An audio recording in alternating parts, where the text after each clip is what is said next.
Festival that's called Utah home for decades could be on the move. The Sundance Film Festival says it's looking for host locations starting in 2027. That's right. So in 2023, more than 86,000 people attended this festival, with more than 20,000 of those guests coming from another state. It's a really big deal. That's according to the Sundance Institute. Yeah, I had a friend who headed out to Utah for it last year. Oh, that sounds like so fun. We could maybe get some of those folks. It's also reporting here that those out-of-state visitors spent around $97 million in the state. So tonight, 11 Live's Molly Oak spoke with one of the people who's behind trying to bring the festival here to Atlanta.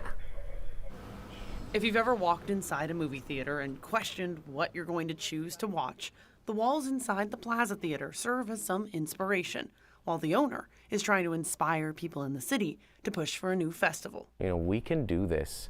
The question is, you know, at the end of the day, when it comes to the bid portion and what all has to be committed from a resources standpoint, are we motivated enough? Are we going to come together in the way that we did for the Olympics? But this is a different kind of competition. Earlier this month, the Sundance Film Festival, which has been based in Utah for decades, announced it's exploring new locations to host the festival starting in 2027. This is transformative in terms of people having a real shot of not just being the factory where films get made, but an opportunity where films are getting bought here, where people who don't normally get a chance to have their voices heard and seen and invested in, that actually happened. I mean, that's game changing right there. Christopher Escobar, the executive director of the Atlanta Film Society and one of the folks leading the charge to get Sundance to Atlanta, says Sundance moving to the southeast would bring massive benefits to the area.